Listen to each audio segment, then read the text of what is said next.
महाराष्ट्रातील 36 जिल्हे 36 बातम्या पाहण्यासाठी न्यूज G9 चॅनलला सबस्क्राइब करा आणि बेल आयकॉन प्रेस करा।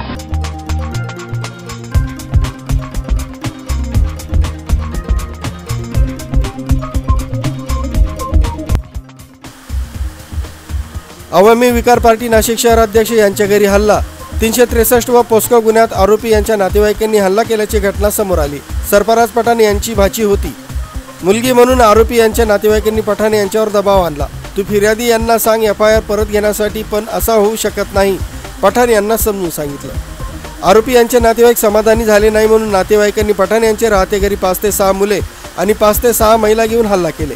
त्यात पठाण यांची बायको यांनाही दुखापत झाली। त्यात पठाण यांच्या घरी मोबाईल फोन, सोन्याचे काही दागिने व कॅश रक्कम असे या हल्लेखोरांनी चोरून नेले, अशी तक्रार भद्रकाली पोलीस ठाण्यात अवामी विकास पार्टी शहराध्यक्ष सरफराज पठाण यांनी दिली आहे।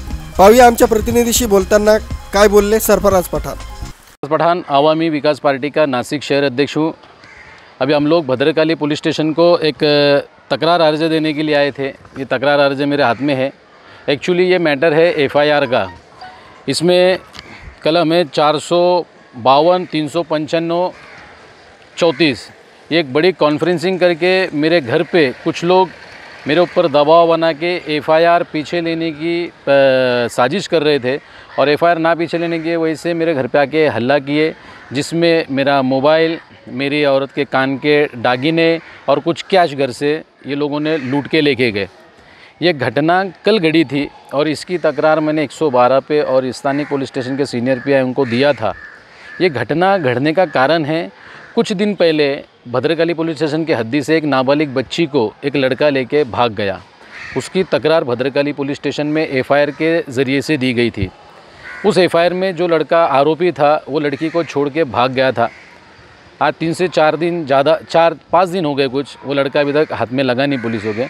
और उससे घर वालों का मेरे ऊपर दबाव था कि वो FIR पीछे ले, जबकि FIR कभी पीछे नहीं होती है। मैंने उनको समझा के बोला कि उसके ऊपर FIR हुई है, तुमको कोर्ट में जाना पड़ेगा और उसकी बेल के लिए अप्लाई करना पड़ेगा।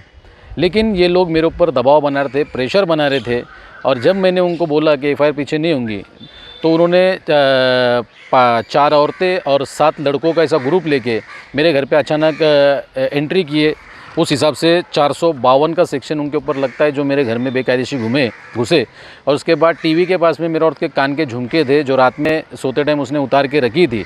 और जब वो लोग आए तो झुमके वहीं पर ही थे। उन्होंने वो झुमके मेरी मौजूदगी में मेरे सामने उन्होंने ले लिए। मोबाइल था सैमसंग का, एक पैसे थे जेब में, वो छीन लिए। और उस टाइमिंग में मेरी बीवी, मेरे 2 छोटे बच्चे और मैं घर में अकेला होने की वजह से हम 12-13 लोगों का मुकाबला नहीं कर सकते थे। इसलिए मैंने उनसे मांगा, उन्होंने मेरी चीज़ें वापस नहीं दी। मैंने कोशिश किया उनसे लेने की, लेकिन फिर भी उन्होंने वो नहीं दी और मुझे धमकाया कि अगर तू हमारे आंग पे आएगा तो हम तेरे खिलाफ़ में 354 का खोटा भी गुना दाखिल करेंगे और तेरे बच्चों को, तेरी बीवी को भी मारेंगे। जिसमें मेरी बीवी के सीधे हाथ को लगा है, उसके भी फ़ोटोज़ मैंने सीनियर PI को भेज दिया हूँ व्हाट्सएप पे, उस पर भी दुखापत हुई है। मतलब एक दहशत भद्रकाली पुलिस स्टेशन में हद्दी में ये गुनहगार फैला रहे हैं। 2019 में ऐसे ही मेरे ऊपर एक जानलेवा हमला हुआ था। मेरा घर नानावली पुलिस चौकी से 500-1000 मीटर की दूरी पे ही है। 2019 में मेरे ऊपर एक बार जानलेवा हमला हुआ था। ये दूसरी बार, मुझे पता नहीं इसमें पुलिस मैनेज है या नहीं है, लेकिन जो लोग मेरे घरों पे आए थे उन्होंने मुझे आके बोला कि हमने पुलिस स्टेशन मैनेज और पुलिस चौकी मैनेज करके आए।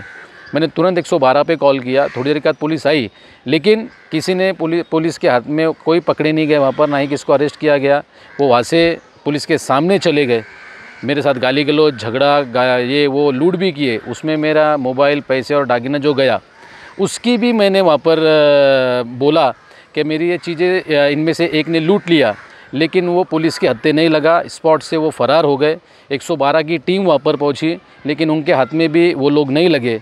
मैं नासिक के पुलिस कमिश्नर साहब से निवेदन करता हूं और भद्रकाली पुलिस स्टेशन के वरिष्ठ पुलिस निरीक्षक दत्ता पवार साहब से भी निवेदन करता हूं कि मैंने जो तकरार दी है उसकी सकोल चौकसी जल्द से जल्द करें और आरोपी फरार ना हो जाए, इसकी दखल लेते हुए तत्काल इन 12-13 लोग जो मेरे घर पे अचानक हल्ला किए थे, इनके ऊपर रीसर 452, 395/34 के हिसाब से गुना दाखिल किया जाए और लगे उनको अरेस्ट करके आगे कार्रवाई की जाए। अन्यथा मुझे इस विषय को लेके हाई कोर्ट तक जाना पड़ेगा। इसकी दखल संबंधित अधिकारियों ने लेना। जय हिंद, खुदा हाफिज। न्यूज जी9 महाराष्ट्रासाठी वृत्तसंकलन विभाग, नाशिक।